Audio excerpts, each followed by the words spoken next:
Hello and welcome to the EconBuff podcast. I'm your host, Lee Stitzel. With me today is Dr. Rex Pjesky. Rex is professor of economics at West Texas A&M. Rex, welcome. Good to be here again. So today our topic is tariffs, and of course it's in the news. It's a thing people are talking about for obvious reasons. I really want to dive into all of that, but let's start with the obvious thing. What even is a tariff? Very simply, Lee, a tariff is a tax on a good that comes into your country from another country. So it's a tax on foreign imports. And is that a thing that the U.S. currently has some of? Is this a practice at all? We have some tariffs. We don't have a lot. I think that there's, since the first Trump administration, I think we've had more than before that. Biden had some various tariffs and maintained a lot of the Trump tariffs as well. So I think over the last generation or so, the United States and the rest of the world has sort of been more pro-tariff than say maybe in the 1990s. So the reason we're talking about this today is because the incoming administration is talking about tariffs so much. Kind of always has. Seems like maybe this last time around it's even gotten even more focus. It seems like maybe the administration, maybe doubling down is too strong of a word, but just has more focus on that. Why would it be that the administration is talking about tariffs and what they are and how they might use them? Well, there's several reasons why governments have, there's several reasons why governments have considered tariffs in the past. So you would have tariffs to raise revenue. You would have tariffs for national security concerns. You would have tariffs as a negotiating tactic with other countries. You would have tariffs to address other political concerns that weren't strategic, such as protecting infant industries. You would have tariffs to correct trade deficits. You would have tariffs to try to enforce intellectual property concerns, and just a whole bunch of reasons politically why a government might enforce tariffs. And as far as I remember, the Trump administration has basically talked about nearly all of those at one time or another. Yeah, I'd sort of forgotten how many things that they had brought that up as potential reasons, motivations for doing that. So you said revenue generation, obviously anytime we're talking about a tax, which maybe I'm jumping ahead of myself there, you can get into that, but anytime we're talking about a tax, that's going to be part of it. National security, a negotiating tactic, that's almost like a novel one. That seems like, when I think of it, that's my instinct, my default, that's what Trump is going for. That probably wouldn't be what I would think is like a classic use of it, even by a politician, not an economist, right? Protecting industries, that's a very interesting one. If I'm covering this kind of thing in class, the trade deficit is probably right where I'm going. And the reason I would go there in a class because that's a topic that people are going to probably have the wrong instincts about. But maybe when I see it in the context of this list of 6 or 7 things, did I miss one? Intellectual property protection. Maybe I missed one. I probably missed several too. So yeah, well, okay. This is not an exhaustive list. It's not an exhaustive list. So maybe walk us through briefly on this list here why the administration or how the administration means to use tariffs on that list that you just produced there, because I mean they do talk about the revenue implications of putting on a tariff, for example. Yeah, I mean Trump and his policy advisors have been all over this place, all over the place, almost to the point where I really can't pinpoint what his main goal might be. So when you talk about any kind of policy, when you implement that policy, you really need to make sure that your policy response is not random. You need to make sure that your policy response is actual an answer to a policy question or a policy problem that you might have. So basically in no particular order, I think Trump has highlighted tariffs to first generate revenue. So Trump wants tariffs to be revenue generating to the point where he's even floated the idea of replacing the income tax with a revenue generating tariff. He has spoke several times in the last couple of weeks that the nation, these are Trump's thoughts, not necessarily mine, that the nation prospered, the coffers were full way back before we had an income tax. And before the income tax, the primary revenue stream into the federal government was tariffs. So we had a revenue tariff.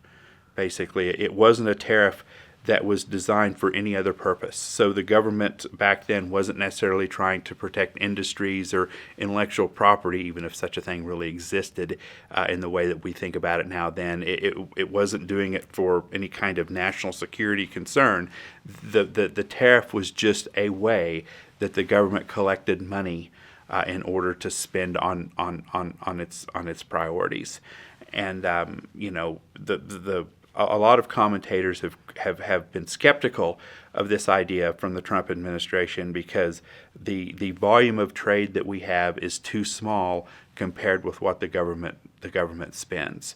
So the government spending every year is quite a bit more than even the total volume of trade that we have.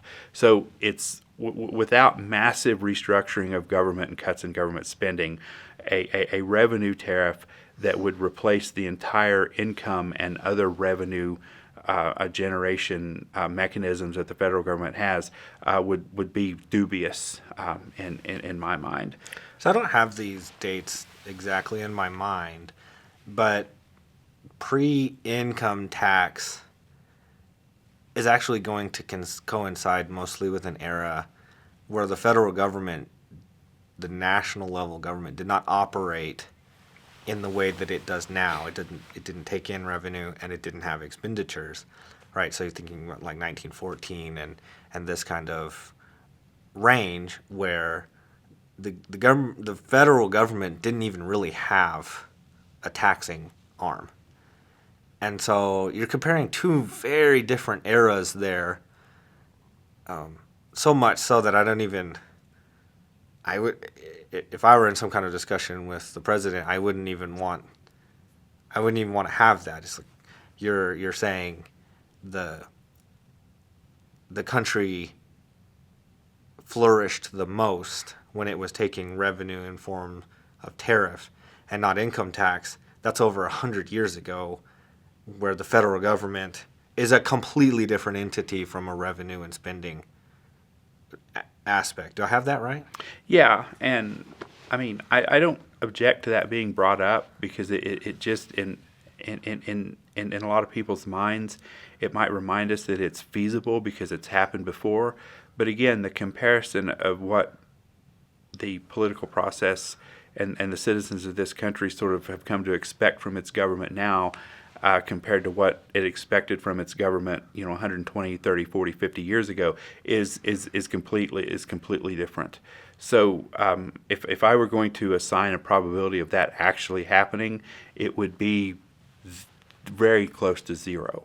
But again, it is an interesting idea. The idea of a revenue generating tariff to just sort of be another income stream, tax revenue stream coming into the federal government it's interesting to me, but I don't have any illusions that it could replace the income tax.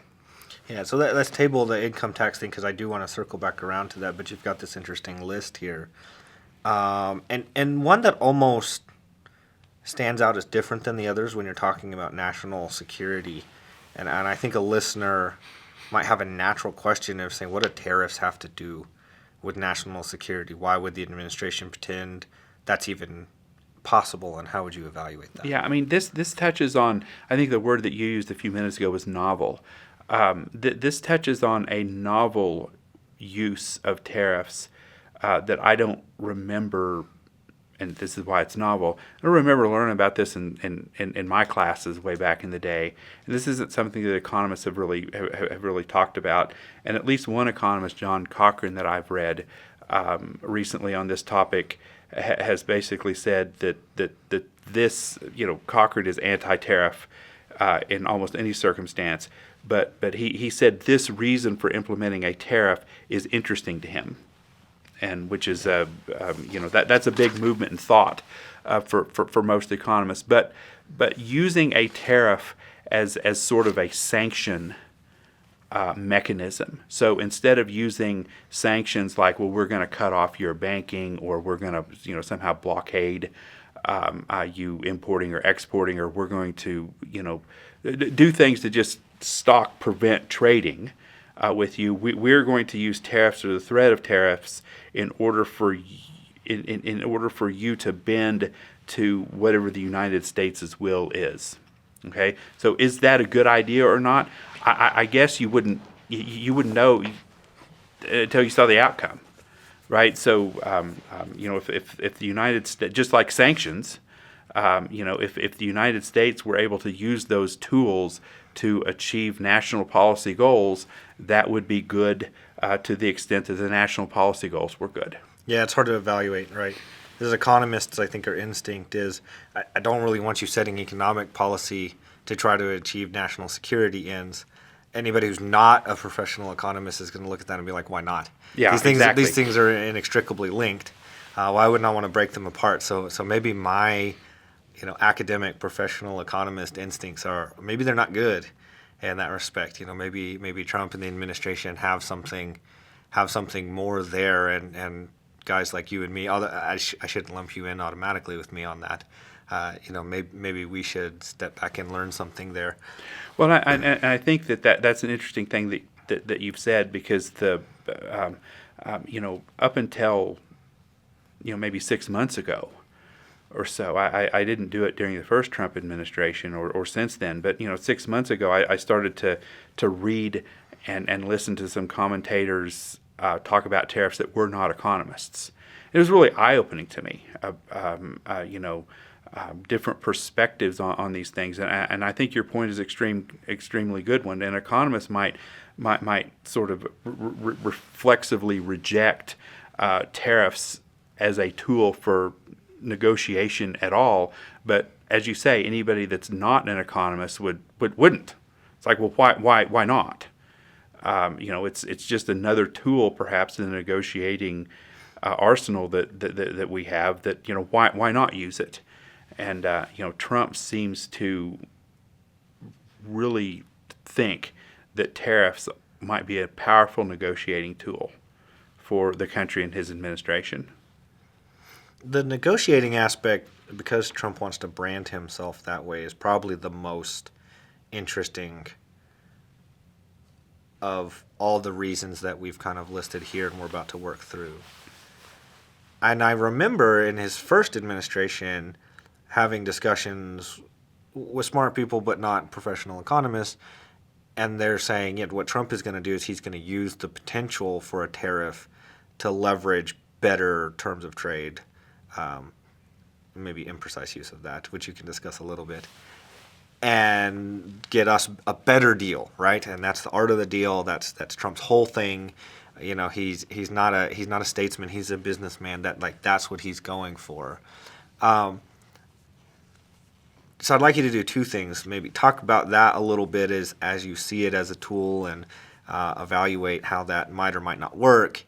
And then, second of all, can you put aside the economist conventional wisdom disdain for tariffs if what that achieves you is a more free trade by threatening tariffs that you eventually negotiate back towards less tariffs from? Yeah. Well, I think that if I were, and this might not exactly be responding to your question, but if I were advising the Trump administration on tariffs or trade policy, I would advise him to first make sure that he is very, very clear on what he is trying to accomplish with each individual tariff policy. I would remind him that a tariff is like any other tax or any other policy. There are, the devil's in the details. There are good and bad ways at implementing any policy, and regardless of your policy goals, there are good and bad ways to achieve it. You might have great policy goals, But if you pursue those goals with very, very poorly designed and implemented policies, then it's not going to be good. It's not going to be good. I would remind the Trump administration, or sort of plead with the Trump administration, that somewhere in all of the negotiations that are being had with other countries would be to tell other countries that complete free trade is on the table, right? So if you take your tariffs off, if you take away your policies that are interfering with U.S. companies' ability to do commerce with you, then we will absolutely do the same. So using tariff as a negotiation tactic, not only for national security concerns, but also pure economic concerns, where a regime of free trade is understood to be the best policy. But if other countries aren't doing that, then the United States is no longer going to have the policy that we're going to unilaterally pursue free trade with you either. So I would put free trade on the table. And so I think if the Trump administration sort of would keep those three pieces of advice that an economist would give him, then again, as an economist, I would leave everything else up to the political process. All right, so keep those things in mind. Do your thing as a politician, and then everything will be great. So if I wanted to make a case for like the most charitable view, would be, it's not clear to me that Trump wants tariffs for the sake of tariffs, that he views them as a tool towards political and economic ends. And so in that kind of case, of course you can leverage those things in different ways, in ways that a textbook might not cover, because a textbook is going to say a tariff is a revenue generating tool, the end. That's an uncharitable coverage of a textbook, but for simplicity's sake, let's go with that. How would you react to that if that's the case that I tried to make? Would you say Trump wants tariffs for the sake of tariffs, or these are just negotiating tools? And if he managed to use tariffs over the next 4 years in such a pattern that he got more free trade, better national security, protected the industries that he wanted to protect, et cetera, but we ended up on net with much less tariff activity at the end, he'd be happy. Would you think that'd be fair or no? Yeah, I absolutely think, again, if you're taking the most charitable view possible, I think that might be the whole idea. At least, well, I hope it is. I hope it's the whole idea. So, the Trump administration seems to want, and I'll use his words, seems to want other countries to not rip us off in trade. He's said that many, many times. And so if he can use the threat of tariffs to stop that, whatever he means by that, if he can use tariffs to stop that, I think that would be fantastic. Again, assuming he's right. And he also wants for our companies, by our companies I mean companies in the United States, to be able to trade with anybody in the world, basically using the same rules that everybody else uses. So this is where an economist is probably going to jump in and say that there's no ripping us off. This is mutually beneficial exchange. If you're making a trade, it's a good thing. Maybe you're not getting the best possible deal, etc. Is that the kind of argument you would level here as well, or do you see room for what the Trump administration might argue in that vein? Yeah, and Trump might agree with that as well, right? So all trades that are voluntary are mutually beneficial. That's by definition. That's true based on how we define those words. But that doesn't mean that you can't get a better deal, right? So I might be willing to pay $30 for something, but if I could pay $28 for that same thing, well then that's better. The trade still goes on, and my trading partner might be willing to accept $20. And so what the Trump administration might intend to do, and this would be the ripping off thing, is to push that number that U.S. consumers pay down. So you don't mean mutually beneficial exchange is true, but only in a trivial way. All right. I mean, that's just a fundamental truth. If you and I agree to make some kind of trade, and we're not coerced, you're not robbing me, then by definition, I must be thinking I'm getting more from you than what I'm giving to you, and vice versa. Exactly. At least as much. So do you mean something else by saying, in the way that we define those words? Does that mean something broader in this context, or? No. Okay, so that's the exact use that you're going for. Yes. So, I mean, in that case, right, this applies to any level of trade. This applies to two kids sitting in the lunchroom. This applies to my relationship with the Walmart down the street. This applies to, right, and economists would jump on us if we said U.S. trade with China, because nations don't trade with each other. Individuals and entities that belong to those two might trade with each other. And so therefore we're thinking this must be some kind of fundamentally good deal. I think that's a good segue into what the conventional wisdom on tariff would be from economists. Could you just lay out kind of how economists would think about tariffs conventionally? Yeah, I mean, very simply, the conventional wisdom among almost all economists would be that tariffs are not good. So you don't want to basically interfere with international trade flows using taxes. So and the reason that they would say that would be the same reason why they would say that any kind of market intervention was bad. So if you put a tariff between the flow of goods between two nations that interferes with the application of what economists call comparative advantage. All right, so some nations might be relatively better at producing certain things than others. If the tax on trade between those two nations would sort of interfere with that, and so that makes resource allocation more efficient, and it's going to make people in both nations basically poorer.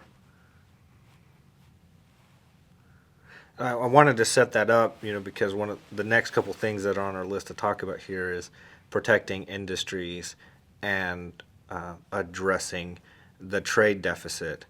So, given we've set up a view where Trump is saying these are the potential things that we could use tariffs for, not that he wants tariffs for the sake of tariffs, but he's looking for policy ends. He's looking for political and economic outcomes. And the conventional wisdom is mutually beneficial exchange, access to trading partners, being able to take advantage of economies of scale, and probably most importantly, comparative advantage, which has to be facilitated by trade.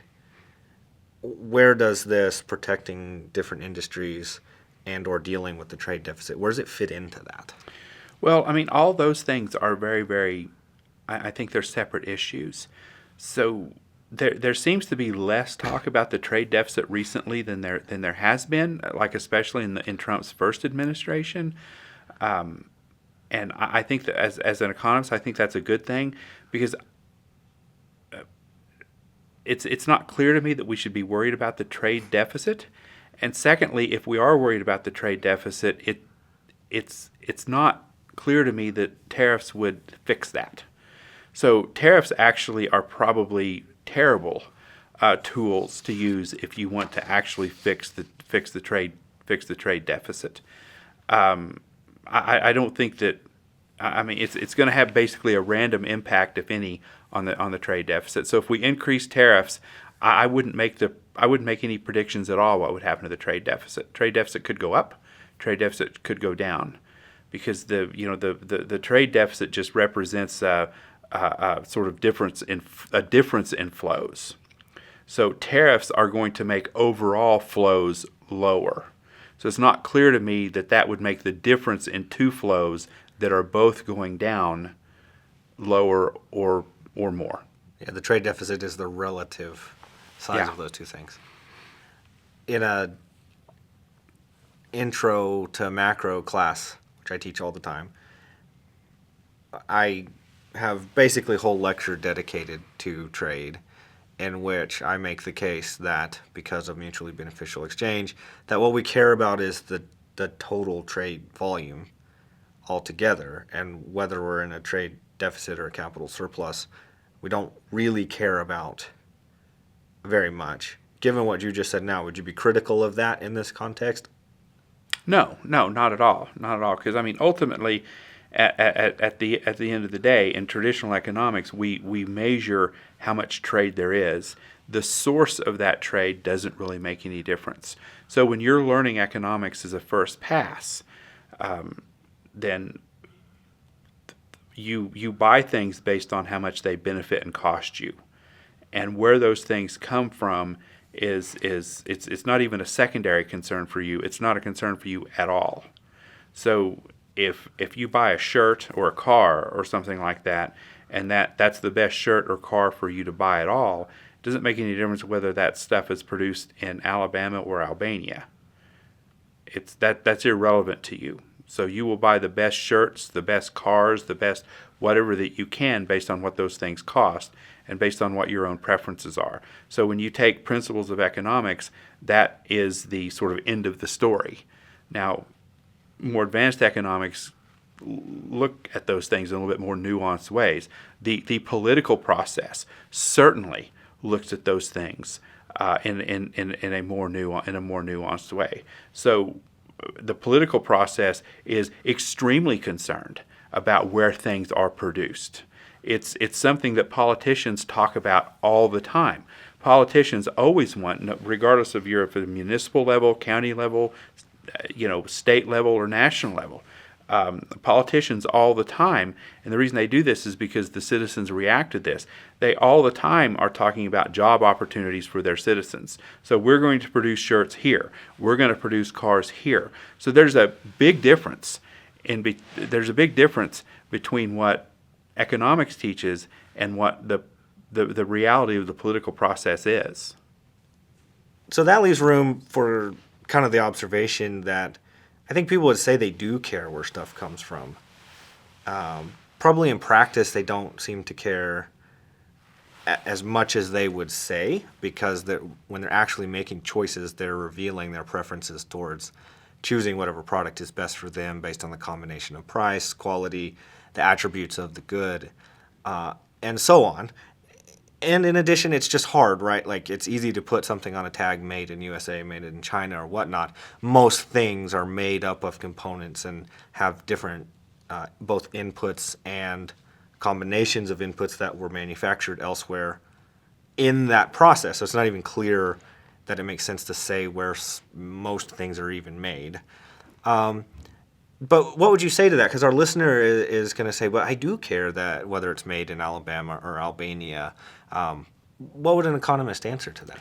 Well, it's again, it goes back to your reveal preference. So sometimes, and I'm not saying that this characterizes every transaction. Sometimes it's really, really cheap talk. And where we say, wow, we want goods that are produced in the United States, but when we really go out and buy things, we don't care. And it's not like anyone goes out and specifically looks to buy the imported good either. At least not in the context that we're talking about. Let's be fair. There is some element of your choice that is, where is it made, right? We could argue about what size of that. It's almost certain to not be the deciding factor. Yeah, I mean, if two goods were identical and one of them was made in the United States and one of them was made anywhere else, I think an overwhelming majority, probably approaching 100%, of the people would probably buy the one that said made in the USA. So there is some preference that consumers have for that. That's perfectly reasonable for me to think. But it's how much exactly is that worth? So we are obviously very enthusiastic about buying things that are made other places, because a lot of the things on the margin that we do buy are made other places. So probably every article of clothing that I have on right now probably made somewhere that's not in the United States. But yet, on the other hand, the actual trade volume that the United States has is pretty small. What is it, like 12 to 15% or so of the things that we buy are made in other countries? I think most people would guess higher than that. But again, that's not surprising because a lot of the really big things that we buy are houses, our health care, a lot of times our cars, even if they have even if it's your Honda, might be made in the United States. So a lot of cars that have like Japanese or other countries' name plates on, they're actually made here. So the amount of trade that we actually have in the United States with other nations is probably a lot smaller than most people would guess. I'm kind of glad that the trade deficit discussion is not very prominent right now because I think as an economist, the lesson that I would want to impart is don't care about the trade deficit.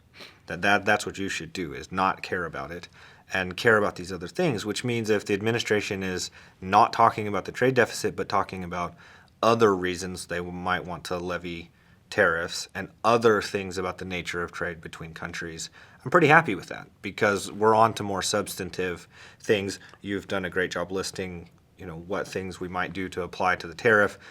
We could sit here and talk all day if we got too far afield about all the different ways that we might care about manipulating trade policy to the U.S.'s favor. But I do have some kind of soft spot for somebody who says, but I want to buy local. I do care about people. If I'm engaged in mutually beneficial exchange, so both parties are benefiting, and I can make that the other side of that trade somebody local to me, or somebody that's a fellow countryman, or has whatever characteristic that I might share with them. Perhaps they're of the same faith or something like that. More power to you. If that goes into the calculations, that's an individual choice and probably shouldn't be done at a policy level. Now, maybe you push back on that, and probably lots of our listeners would say, no, I would like policy choices to be made that would enrich our countrymen, and I don't really care what the ramifications are for people that are outside of this country. Do you have a comment on that? Well, I mean, if who made something, where it was made, and how it was made is a preference that a consumer has. One of the lessons and principles of economics is that economists don't judge other people's preferences. Yeah. So if that is a characteristic of a good that is important to you, then economics has nothing to dispute that. That's a good thing. It does actually end up being a political question at that point. So if individual consumers want to buy goods based on all of the dimensions that you said, the economists aren't supposed to judge that. Now, those things might not be important to me. It's not crazy though, right? No, of course not. If my brother-in-law is produces his own or starts his own company and starts producing beer, of course I'm gonna go there and give him my business. It's not that crazier to open up that circle to a wider application of who is my kin, who's my family. I don't find that crazy at all, which is part of what kind of makes me happy that the trade deficit conversation is just not a very big component of what's going on right now. Well, I'd buy from my relative if it was good. Yeah. Well, that's actually a great point, right? So I said, okay, well, I'd like to give my business to my brother-in-law. Depending on how close you were, the closer you were to me, the more I would overlook quality, but only up to a point, right? If my brother-in-law's beer is undrinkable, forget it. There's only so far that I'll go.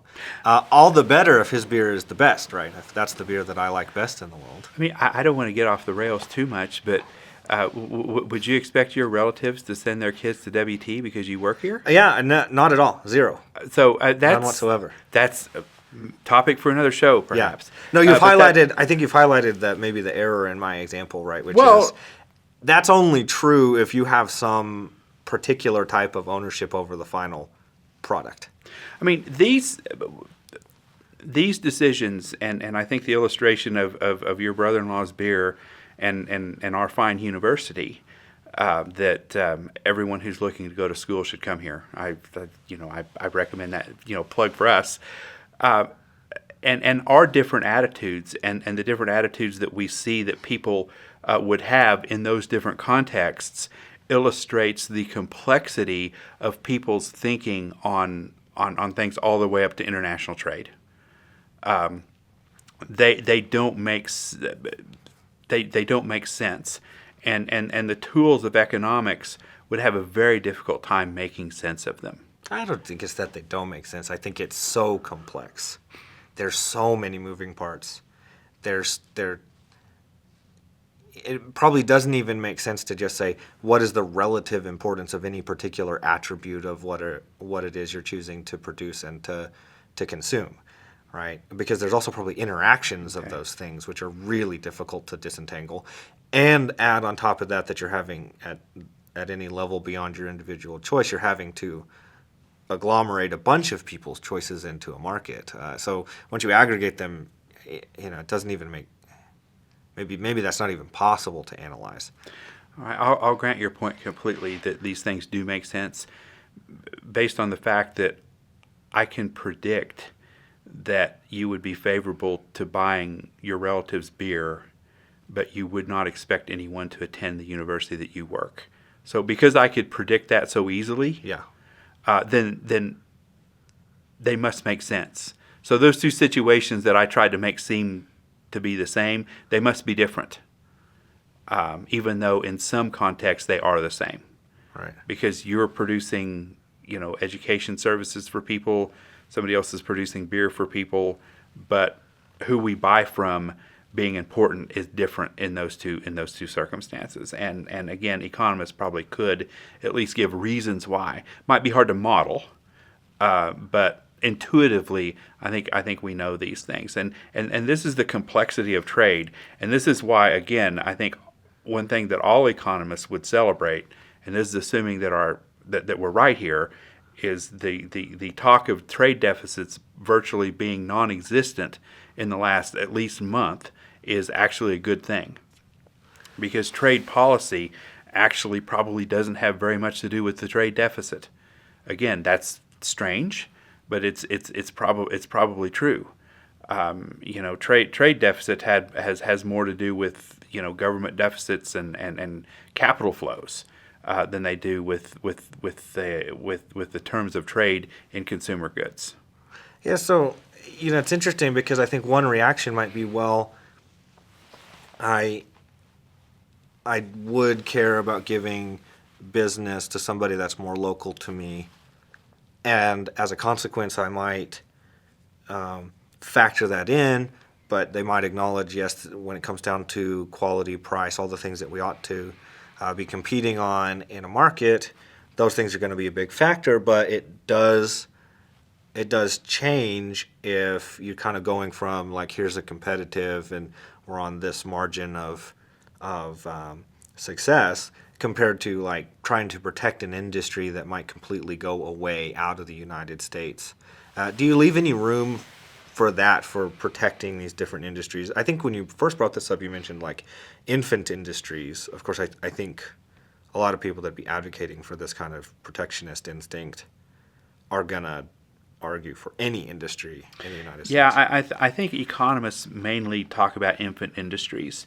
But whatever you come up with to protect a new industry, theoretically could protect any industry. So like the car industry or the steel industry in the United States are not new things. And so they wouldn't be infant industries, but you could design a tariff, which may or may not be successful, but design a tariff specifically to address the continued existence of, say, the steel industry in the United States. And if the political process thought that having a steel industry in the United States was important for any reason, then again, that might be something that might be good politics, even if it's not necessarily good economics. So would you leave any room for using that kind of, a tariff in that kind of way? Well, There might be. It would depend on the design of the tariff. Sure. Devil's in the details, as you said. Yes. So you can't just say, well, a steel tariff will protect our steel industry. It might not. Yeah. It might not. You might lose other industries because of a steel tariff too, because producing steel, for instance, isn't into itself. Other things also use steel. So if you had if you had an industry that made things in the United States that used the steel, a steel tariff might be devastating to those industries. So the devil would be in the details. It would have to be designed properly to even have a hope of succeeding at your ends. And anybody understands this. It's the right tool for the right job. So it would be akin to this. I'm trying to take apart something that's bolted together, and I ask you how to do it, and you just say, "Oh, we just use a wrench." Well, that's not enough, because if it's bolted together with 9/16 bolts, then I'd have to use that size wrench. If I used a wrench that wasn't that size, it's not going to work at all. And that's a decent analogy for what we're talking about. So there's two directions that I'm torn between going here, because on one hand I want to talk about the seen and the unseen, the diffuse and the concentrated. So maybe I'll come back to that in a second. But what I think a listener would say is, right, but look at what's happening in the global market for many of these U.S. industries. They're facing unfair competition practices where industry participants in other countries are being benefited in a great many ways.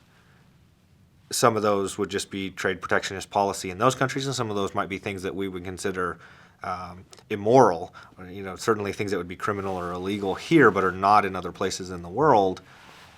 Do you have some sympathy for that kind of argument in this context? Well, I mean, maybe.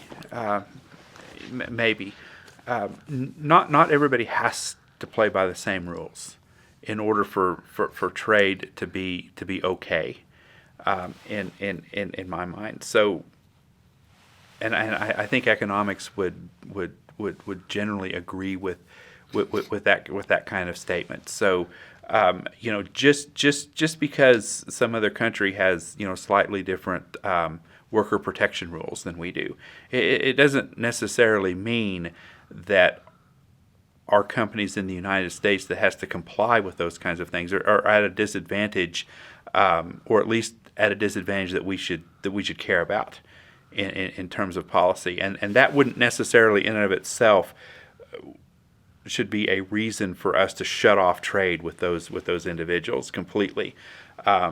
Maybe a tariff could correct that. So maybe if somebody calculated your rules that your companies play under your country put you at a 5% advantage compared to a similar country in the United States. So we're going to put a 5% tariff on you. Maybe you could come up with something like that, and fix it. But I don't think that a discrepancy in rules is in and of itself evidence of an unlevel playing field. Yeah, that's almost exactly where I was going to go. What if you had some kind of labor laws that we wouldn't be allowed to do here, and then somebody said, well, let's use a tariff to directly correct that.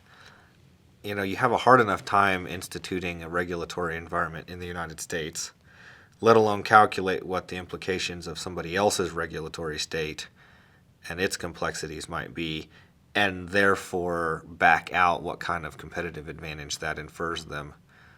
So it's probably tilting at windmills, even if it were theoretically feasible. Let's go back the other route then.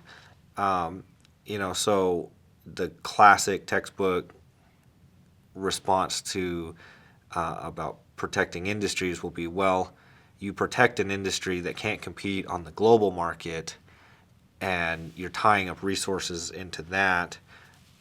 Because that's seen and that's concentrated. But if you allow competition to do its thing, and then everybody benefits, and then as a consequence, those resources and those individuals are going to be freed up to do other things, which they will be relatively better at I mean, most people that are not going to be, not going to have sort of bought into the belief system as far as economics goes that you and I have, and they're probably not going to find that very satisfying. What would you say to them? Well, I mean, a response to that perhaps might be those kinds of situations aren't unique to trade policy. So why do, and tariffs in general, tariffs are just taxes. So it's an interesting thing for me that economists have a particular disdain for tariffs themselves, more so than other taxes. There are reasons for that I know and that I understand. But this concentrated benefits and diffuse costs and interfering with efficient resource allocation and stuff like that. A government's trade policy is just a tiny sliver of what it does along those lines. Governments do things that make resource allocation inefficient on some margins all the time. According to some people, it's what governments do.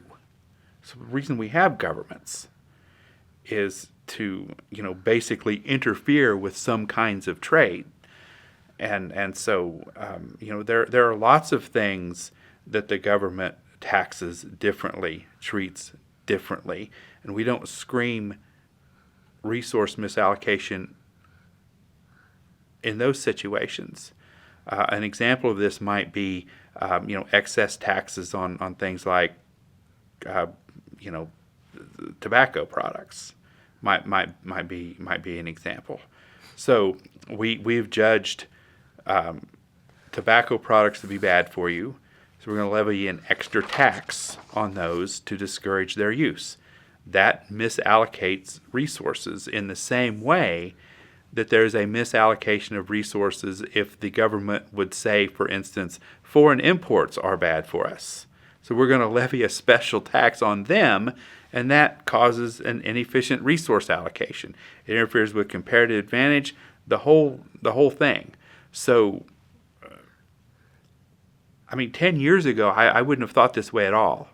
But now that I've sort of been exploring, and because tariffs and international trade has sort of been in the forefront of everybody's mind, I've started thinking about these things in those kinds of ways. So I've grown up as an economist, and a little bit less so of you, because you're younger than me.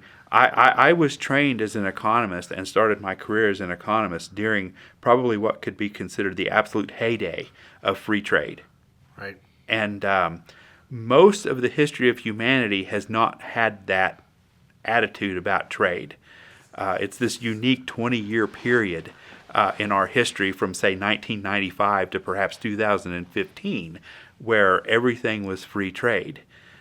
Since then, people are saying, wait a minute, maybe for whatever reason, national security, unfair, all of those reasons you might put tariffs on in the first place. Maybe international trade is bad for those particular reasons, and maybe we should slap a tax on it. That would be heresy among economists, and I understand that. But why the discrepancy? It's just interesting to me.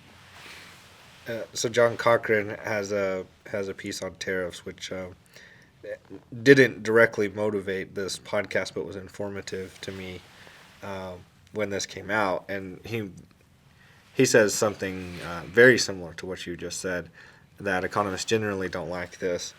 So I'll read a quick quote from him. Quote, "I'm not a fan of tariffs, but not a catastrophist either. There are so many regulations and taxes raising costs and distorting prices by 20% in the U.S. One more won't crater the economy. If they are counterproductive, as most economists believe, we'll find out soon enough." End quote. There's multiple elements there, right? You said most economists not a fan of tariffs. What's one more price distortion?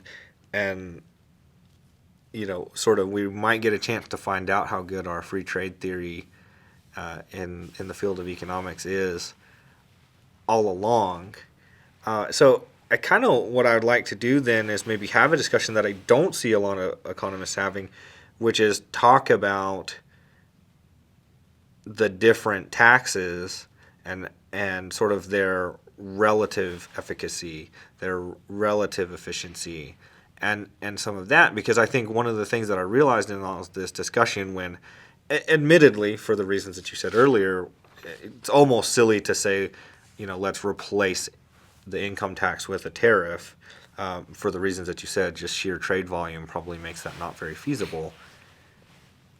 But it begs the question, how do we think about the efficiency, the negative impact it might have in the economy to levy different taxes? And so maybe just kick us off talking about income and tariffs. Yeah, I mean that's a really good point, and it's something that I hadn't thought about until like maybe about 6 months ago. And I don't like tariffs. I'd like for them to be zero on some level. I think there'd be a lot of reasons to have zero tariffs, but I don't like other taxes necessarily either. Is that because you would favor like no taxation? Well, no, because I mean you have to have a government. You have to have some way of the government collecting revenue. So you're not arguing from an anarchy standpoint. No, absolutely not. I'm trying to convince myself, why wasn't I an anarchist? Because I wanted tariffs to be zero, but I didn't want other taxes to be zero. There has to be a reason why I thought that. And it's something that 5 years ago I hadn't thought of really at all. So I think tariffs are bad, but I have to have an explanation of why they are uniquely bad. So why dollar for dollar would I think that a tariff, revenue generated by a tariff, was worse than revenue generated from corporate income tax, or a personal income tax, or a payroll tax, or user fees, or consumption taxes of various ways, a value-added tax like they have in Europe, and all of the inheritance tax, all of these other taxes. Now, I'm not saying there's not answers to this question. So I think one reason why a tariff might be not preferred as a means of taxation is because the base is narrow. Okay, so generally the theory of taxation says that regardless of any other considerations, you want your tax base to be as broad as possible. So if we're going to uniquely tax foreign-made goods, that's a narrower base than taxing all goods. Okay, so by that, do you mean that the number of people that are going to be affected in the U.S. is fewer than the number of people that are going to be affected by an income tax in the U.S.? Well, I mean, when we talk about tax base, it's this. So let's say that you want to raise $1 trillion in revenue.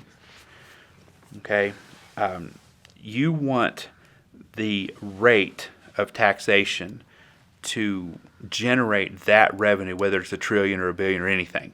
You want the rate on the activity that you're taxing to be as low as possible.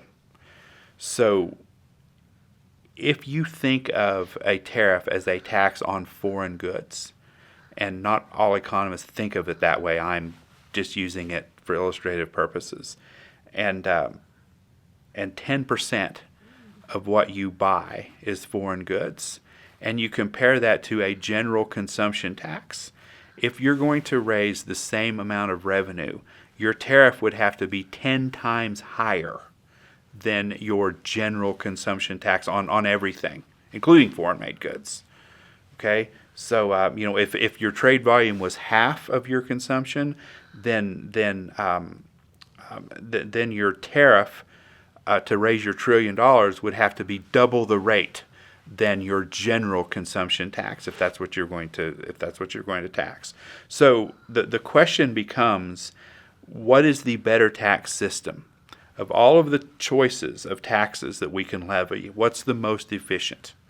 Okay, are tariffs more efficient than others? So, a lot of politicians right now didn't want to raise tariffs, but they wanted to raise corporate income taxes, for instance. It's very, very difficult to me to choose between those two. Okay, I've got a pretty good idea that one of them might be better than the other, but not sure.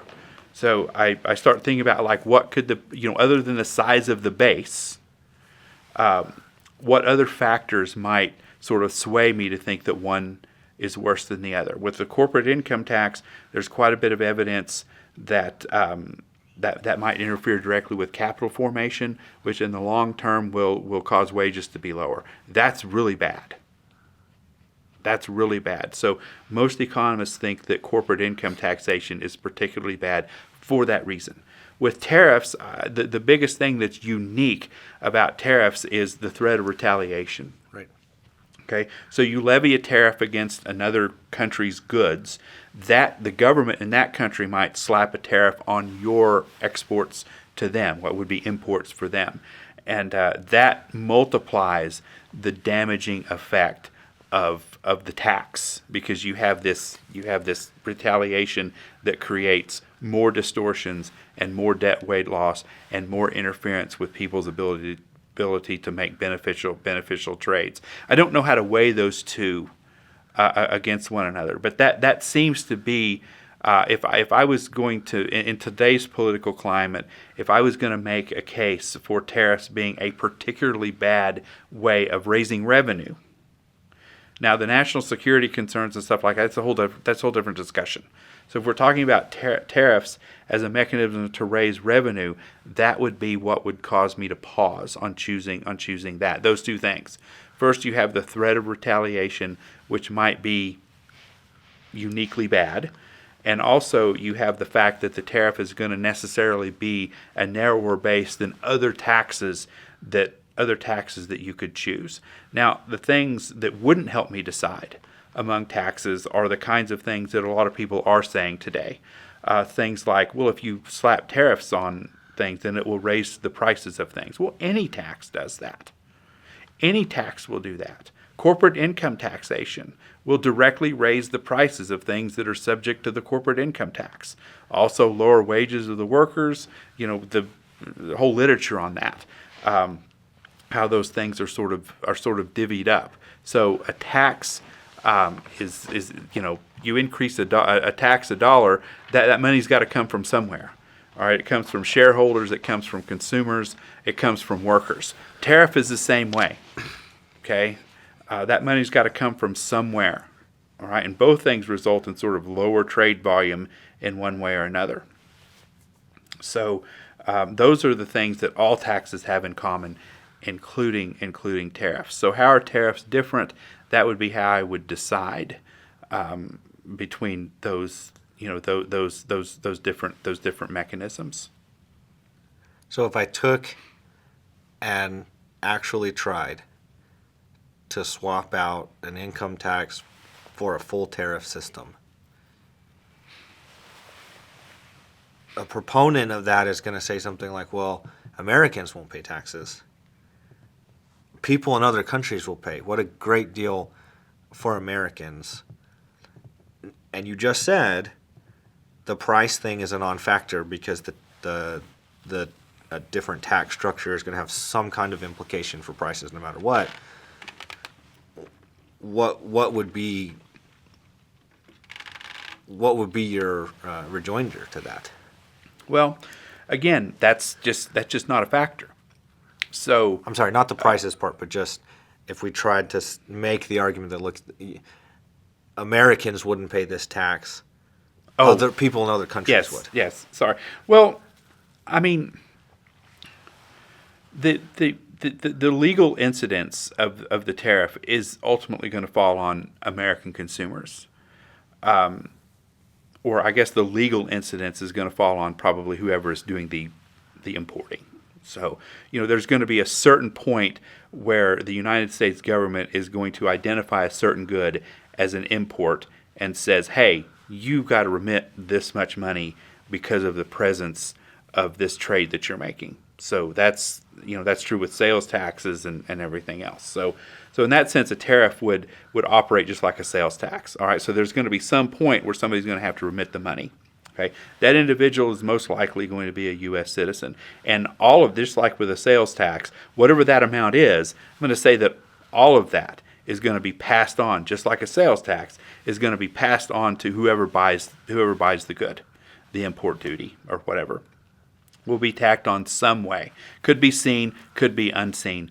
Economists don't care about that. It's going to be paid for that. Now, some of the economic incident is going to fall on the foreign company, but I don't think that's a good thing necessarily, because what effect is the U.S. tariff going to have on a foreign producer? Well, the price of the ultimate end price of whatever they're selling is going to go up. That means that the scale of their business is going to go down. So their profits are going to be less. So that's how they bear the burden. Now, I don't see that as a benefit to U.S. at all. Okay, because that's just fewer goods for us to consume. So yes, just like with any other tax, the economic burden of that tax is going to fall on the ultimate buyer and the ultimate seller, and of course everybody in between. But the fact that the seller might bear some burden is no consolation to anybody in the process. So the seller loses some. No one gains because of that. No one gains because of that at all. I mean, if that's true, that's going to be key, right? Because I think there's going to be a contingent of people that are going to say, no, we can get other people to pay our taxes. And you're saying that's not how true. That works at all. No, that's not true. You can't, the political process as an act of will cannot alter the economic burden of a tax. It cannot. I don't believe that is. I don't believe that is the case. I believe in that dogmatically. That's like I believe in gravity. Yes. You cannot you cannot show me something that's not subject to that. That would be supernatural at that point. So let me flip around and make it take it from the other side. Okay. So I think tariffs are the worst. I think this is a terrible policy choice from the incoming administration if this is the route that they go down. And I paint this picture for you. I say, look, you're going to put these tariffs on and people are going to stop trading with the U.S. They're going to engage in a trade war. They're going to do all these things. And like global international trade is going to collapse maybe even.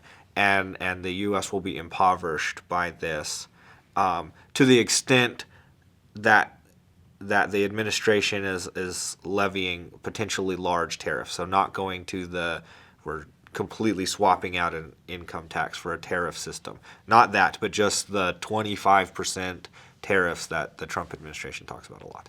What would you say to somebody that's that ardent against tariffs? I would agree with the statement that you just read from Cochrane. I don't think so. So it's it could just be another really poor policy choice. It's very easily reversible. If it ends up being bad, it can be reversed very, very quickly. Tariffs can be put on very, very quickly. They can be taken off very, very quickly. So if the Trump administration, if they're clever, whenever they implement these policies, they'll be monitoring their efficiency. And if the tariffs are not having the desired effect, then I would hope that I would hope that a political administration that wants to be popular would reverse them. And what about the idea of these retaliatory tariffs? The U.S. would lose a trade war kind of scenario. You put any stock in that, or those kind of things? Well, that's really, really quite interesting. The devil would be in the details with those too. So I don't want to say that it would be bad. The retaliation would be bad. I don't ever want to say that anyone absolutely wins a trade war. That's true, and I would say that dogmatically. I don't even want to claim that it would be a good thing for the United States to even relatively win a trade war. Right? So if we can have trade policies that hurt us a little and hurt other countries a lot, that's not good either. Right. That's still no one winning. That's still no one winning. That kind of comes to a core idea in economics, right? Is we inform a lot of our decision making in zero-sum environments, and economics is just not like that. Things can benefit me and benefit you. We can both come out ahead. We can grow the size of the pie, the whole thing. So, yeah, I do think that's a good thing to keep in mind. So we're coming up on an hour here, and I appreciate your time. So I kind of want to finish off the podcast, turn and talk about tariffs in the context of inflation and an inflationary environment. So the first thing that I'd like to ask is, I think some people think of tariffs as you're going to put this tariff on and prices are going to keep going up and up and up, much like we would talk about inflation, right? In inflation, sometimes maybe a little confusing the way that people discuss inflation, but there's a pattern to inflation that if it gets away, that becomes the new equilibrium. You have to go out of your way to stop the prices from going up. So talk about tariffs kind of in that way, comparing it to inflation. I think the discussion of tariffs and the discussion of inflation are completely unrelated, 100% unrelated. So if tariffs are a good idea when inflation is 2%, then tariffs would be a good idea if inflation is 5%, and vice versa. If inflation is a bad idea, if tariffs are a bad idea at 5%, they're a bad idea at 2% too. Tariffs are not inflationary. Tariffs do increase the price of goods that are subject to the tariff. That is, those two statements are not contradictory. So, you can see people are thinking inflation prices, tariffs prices, like, yep, it's the same thing. Yeah, to anyone that hasn't studied economics pretty extensively, that would be a puzzle to them. Okay, that would be a puzzle to them. But tariffs, you can think of tariffs as one-time increases in the price of goods that are subject to the tariff. All right, so the prices of the good that's subject to tariff is low. After the tariff, the price goes up according to supply and demand conditions in that good and the size of the tariff. All right, that's amazingly enough, that is not what economists think of when they think of inflation. All right, inflation is the persistent and continuous erosion of the value of a single piece of currency in the economy. Inflation is caused by there being more currency relative to the number of goods that are around, and tariffs are these one-time shocks. Tariffs are a micro phenomenon. Inflation is a macro phenomenon. All right, and in this case, the two don't have anything to do with one another. So the discussion about tariffs combined with inflation should be a non-starter, either politically or in economic circles. So to bring us in for a landing, how would you view the administration broadly applying tariffs over, say, the next year? Well, I think the chances of them doing it are pretty high, and they're going to happen. It'd be very, very interesting as an economist to see the impacts of that, happening. And again, to circle back to the beginning of the discussion, there are going within the universe of possible tariffs. All right, there are smarter ways to implement tariffs than others. All right, so not all tariffs are equal. So the devils are going to be in the details. Okay, so if you want to raise $1 billion with income taxes, there are better income taxes than others to do that. Tariffs are exactly the same. My guest today has been Rex Pjesky. Rex, thanks for joining us on the EconBuff. Thanks for having me. Thank you for listening to this episode of the EconBuff, where we find applications of economic thought in a variety of topics and fields. If you enjoyed today's discussion, be sure to check out our previous episodes on YouTube, Spotify, and Amazon Podcast under the title EconBuff Podcast, and be sure to like and subscribe. For updates and information, visit our website at econbuffpodcast.wixsite.com. If you have any questions, comments, or suggestions, we'd love to hear from you. Drop us an email at econbuffpodcast@yahoo.com.